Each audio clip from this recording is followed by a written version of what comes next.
नमस्कार, आपका स्वागत है। दोस्तों, एक समय की बात है, देवर्षि नारद भगवान श्री कृष्ण से मिलने के लिए द्वारिका नगरी में पधारते हैं। नारद जी को देखकर भगवान श्री कृष्ण कहते हैं, हे देवर्षि, पधारिए, द्वारिका नगरी में आपका स्वागत है। आज द्वारिका में आने का क्या प्रयोजन है? देवर्षि कहते हैं, हे प्रभु, मन में आपके दर्शन करने की इच्छा हुई, सो चला आ गया। भगवान श्री कृष्ण मुस्कुराते हुए कहते हैं, हे देवर्षि, अवश्य ही आपके मन में आज कोई न कोई शंका निर्माण हो गई होगी, इसीलिए निसंकोच होकर पूछ लीजिए। देवर्षि कहते हैं, हे प्रभु, आप तो सब कुछ जानते हैं, मेरे मन में जो भी शंका है उसके विषय में भी आपको पता है, लेकिन फिर भी अगर आप पूछ रहे हैं तो बताने की चेष्टा करता हूं। हे प्रभु, आज मैं आपके पास यह जानने के उद्देश्य से आया हूं कि किस कारण से मनुष्य के जीवन में दरिद्रता आती है। देवी लक्ष्मी किस कारण से मनुष्य के घर का त्याग करके चली जाती है, और वह कौन सा पुण्य है जिससे देवी लक्ष्मी सदैव ही मनुष्य के घर में वास करती है। भगवान श्री कृष्ण कहते हैं, हे देवर्षि, आज आपने समस्त मानव जाति के कल्याण के उद्देश्य से अत्यंत महत्वपूर्ण बात पूछी है। देवी लक्ष्मी के कारण ही मनुष्य के घर में सुख समृद्धि का वास होता है, और जब देवी लक्ष्मी घर का त्याग करके चली जाती है तो उस घर में दरिद्रता का ही वास होता है। इस विषय में एक प्राचीन इतिहास कहा जाता है, जो मैं आपको सुनाता हूं। जो भी मनुष्य इस कथा का श्रवण करता है, उसके घर में देवी लक्ष्मी के साथ समस्त पुण्य निवास करते हैं। इसीलिए आप इस कथा का श्रवण कीजिए और इसका तीनों लोकों में प्रचार कीजिए। देवर्षि कहते हैं, हे प्रभु, कृपया आप मुझे वह कथा सुनाइए। आपके मुख से इस कथा को सुनना मेरा सौभाग्य है। मैं इस कथा को पूरा सुनूंगा और इसका प्रचार तीनों लोकों में करूंगा।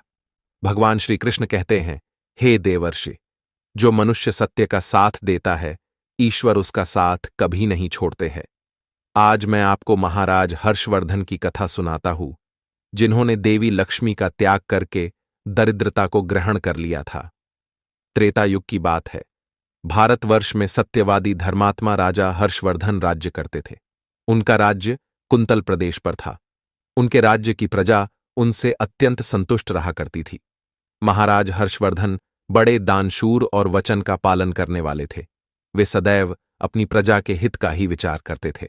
महाराज हर्षवर्धन इतने दयालु थे कि उनकी महानता का परिचय इस बात से पता चलता है, जब भी उनके नगर में कोई भी साधारण मनुष्य बिक्री करने के लिए बाजार में अन्न, वस्त्र आदि कोई वस्तु लाता, और यदि वह वस्तु सायंकाल तक नहीं बिकती तो उसे राजा स्वयं खरीद लिया करते थे, ताकि उनके राज्य से कोई खाली हाथ न जा सके।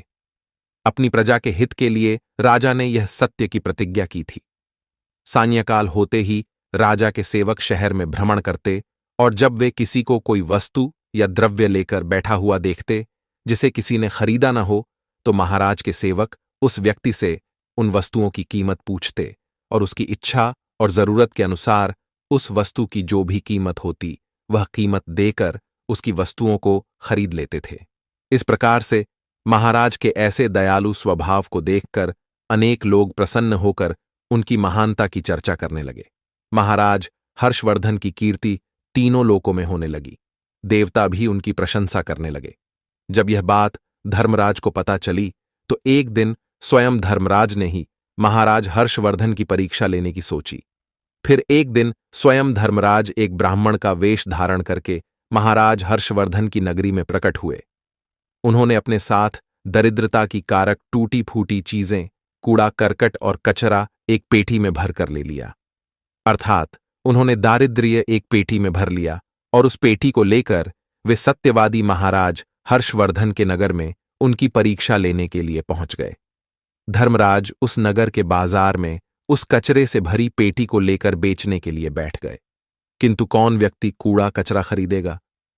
ब्राह्मण रूपी धर्मराज दिन भर वहीं पर बैठे रहे, लेकिन किसी ने भी उनका कूड़ा कचरा नहीं खरीदा। जब सायंकाल हुई तब राजा के सेवक हमेशा की तरह ही बाजार में घूमने लगे।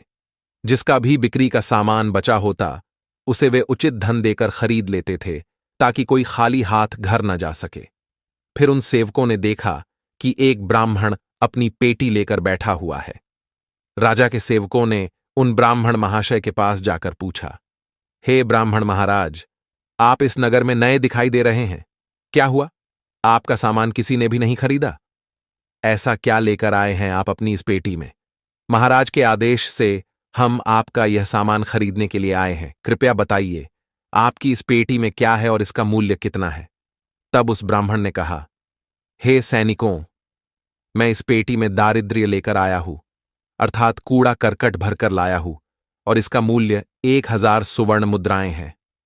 उस ब्राह्मण के ऐसे विचित्र वचन सुनकर वे सभी सैनिक हंसने लगे और फिर उन्होंने उस ब्राह्मण से कहा, हे ब्राह्मण, आपकी पेटी में कूड़ा भरा हुआ है, इसे कौन लेगा? इसका मूल्य तो 1 पैसा भी नहीं है। फिर उस ब्राह्मण ने कहा, हे सैनिकों, यदि इसे कोई नहीं लेगा तो मैं इसे वापस अपने घर लेकर जाऊंगा। मैंने तो सुना है कि आपके महाराज यहां से किसी भी व्यापारी को खाली हाथ वापस नहीं जाने देते, उसका सारा द्रव्य खरीद लेते हैं। लगता है मैंने आपके महाराज के बारे में झूठ सुना है। उस ब्राह्मण की ऐसी बात सुनकर राजा के सेवकों ने कहा, हे ब्राह्मण, आपने सही सुना है। हमारे महाराज किसी भी व्यापारी को खाली हाथ घर नहीं भेजते, उसका सारा माल खरीद लेते हैं। इसीलिए तुम थोड़ी देर रुको, हम अभी महाराज के पास जाकर आते हैं। फिर उनमें से एक सेवक महाराज हर्षवर्धन के पास जाता है और उनसे कहता है, हे महाराज, आज हमारे नगर के बाजार में एक ब्राह्मण आया है। वह बड़ा ही विचित्र है। वह अपनी पेटी में कूड़ा कचरा भरकर लाया है और उसका मूल्य वह 1000 सुवर्ण मुद्राएं बता रहा है। तब महाराज ने कहा, हे सैनिकों, तुम जाकर उसके सामान का मूल्य जो कम से कम हो सके उतना उसे देकर उसका सामान खरीद कर लाओ। उसे उसकी वस्तुएं लेकर वापस मत जाने दो, अन्यथा मेरा वचन झूठा हो जाएगा। फिर राजा के सेवक उस ब्राह्मण के पास जाते हैं और कहते हैं, हे ब्राह्मण, हम तुम्हारे इस पेटी का मूल्य 200 स्वर्ण मुद्राएं देते हैं। तुम इतनी मुद्राएं लो और प्रसन्नता से अपने घर चले जाओ। किंतु उस ब्राह्मण ने कहा, हे सैनिकों, मैं 1000 स्वर्ण मुद्राओं से 1 पैसा कम नहीं लूंगा। यदि तुम मेरा सामान खरीदना चाहते हो तो खरीदो, नहीं तो मैं अपना सामान लेकर वापस चला जाता हूं। तब उन राजा के सेवकों ने कहा, हे ब्राह्मण, ठीक है, अब हम तुम्हें इस पेटी के बदले 500 मुद्राएं देते हैं। इतना मूल्य तुम्हारे लिए सही रहेगा। लेकिन फिर भी वह ब्राह्मण नहीं माना और 1000 स्वर्ण मुद्राओं पर ही अड़ा रहा और कहने लगा, मेरा सामान लेना है तो लो, नहीं तो मैं चला। तब फिर से वह सैनिक लौटकर राजा के पास जाता है और उनसे कहता है, हे महाराज, उस ब्राह्मण को हमने 500 मुद्राएं देने की कोशिश की, किंतु वह फिर भी नहीं मान रहा है। उसकी पेटी में कचरा और दारिद्र्य भरा पड़ा है, लेकिन फिर भी वह 1000 मुद्राएं ही मांग रहा है। हे महाराज, आपको उसका कचरा 1000 मुद्राओं में नहीं खरीदना चाहिए। महाराज हर्षवर्धन कहते हैं, हे सैनिकों, यह मेरे सत्य की प्रतिज्ञा है। मैं किसी भी व्यक्ति को अपने राज्य से खाली हाथ जाने नहीं दे सकता। हम सत्य का त्याग कभी नहीं करेंगे। इसीलिए तुम लोग जाओ और वह ब्राह्मण जो कीमत कह रहा है उसमें उसकी वस्तुओं को खरीद कर लेकर आओ। इसमें संकोच मत करो। फिर वह सिपाही ब्राह्मण के पास लौट कर आ गए। उन्होंने उस ब्राह्मण को 1000 सुवर्ण मुद्राएं दी और उसकी दारिद्र्य से भरी हुई पेटी ले ली। वह ब्राह्मण मुद्राएं लेकर चला गया और फिर सिपाही उस दारिद्र्य से भरी पेटी को लेकर राजमहल में लौट आए। फिर महाराज ने उस पेटी को राजमहल के अंदर रखवा दिया। रात्रि में जब सोने का समय हुआ तब महाराज के राजमहल के द्वार से एक अत्यंत सुंदर स्त्री निकली। उस स्त्री के 4 हाथ थे, हाथों में कमल पुष्प थे। उस सुंदर स्त्री ने नाना प्रकार के आभूषण धारण किए हुए थे। महाराज महल के बाहर बैठे हुए थे। जब महाराज ने उस अत्यंत सुंदर स्त्री को देखा तो महाराज आश्चर्य में पड़ गए और उन्होंने उस स्त्री से पूछा, हे देवी, आप कौन हैं? इस रात्रि के समय में आप यहां पर क्या कर रही हैं? आप कहां से आ रही है और कहां पर जा रही है? महाराज की ऐसी बात सुनकर वह स्त्री बोली, हे राजन, मैं तुम्हारे राज्य की लक्ष्मी हूँ। आप सत्यवादी धर्मात्मा हैं, इसी कारण से मैं आपके राजमहल में निवास करती हूँ। किंतु आज आपके राजमहल में दारिद्र्य आ गया है और जहाँ पर दारिद्र्य रहता है उस स्थान पर लक्ष्मी निवास नहीं करती है। आज आपने एक पेटी में भरा दारिद्र्य अपने घर में रखा है, इसीलिए अब मैं यहाँ से जा रही हूँ। तब महाराज हर्षवर्धन ने हाथ जोड़कर प्रणाम करके देवी लक्ष्मी से कहा, हे मां लक्ष्मी, आपकी जैसी इच्छा।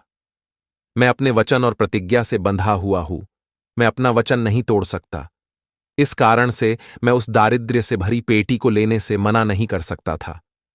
कृपया आप मुझे क्षमा कीजिए। तब देवी लक्ष्मी महाराज के राजमहल का त्याग करके चली जाती है। थोड़ी देर बाद राजा ने एक बहुत ही सुंदर युवा पुरुष को राजमहल के दरवाजे से निकलते देखा। तो महाराज ने उससे पूछा, हे देव, आप कौन हैं? यहां पर कैसे आए और आप कहां जा रहे हैं? उस सुंदर पुरुष ने कहा, हे राजन, मेरा नाम दान है। आप सत्यवादी धर्मात्मा हैं, सदैव धर्म का पालन करते हैं। इसी कारण से मैं आपके राज्य महल में निवास करता था। किंतु अब देवी लक्ष्मी आपके राज्य महल को त्याग कर चली गई है। लक्ष्मी के बिना आप दान कहां से करेंगे? इसीलिए मैं भी अब आपको छोड़कर जा रहा हूं।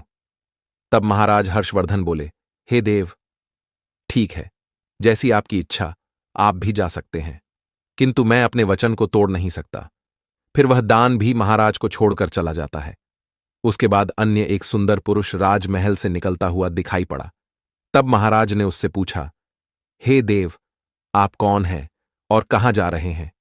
तब उस पुरुष ने कहा, हे राजन, मैं यज्ञ हूं। आप सत्यवादी धर्मात्मा हैं। आप सदैव दान धर्म करते थे। इसी कारण से मैं आपके राज्य में निवास करता था। किंतु अब लक्ष्मी और दान आपका घर छोड़कर चले गए हैं, तो मैं भी जा रहा हूं। क्योंकि लक्ष्मी के बिना यज्ञ नहीं किया जा सकता और दान के बिना यज्ञ संपन्न नहीं हो सकता, इसीलिए मैं भी आपका त्याग करके जा रहा हूं। महाराज हर्षवर्धन ने कहा, हे देव, ठीक है, जैसी आपकी इच्छा, आप भी जा सकते हैं, किंतु मैं अपने वचन का त्याग नहीं करूंगा।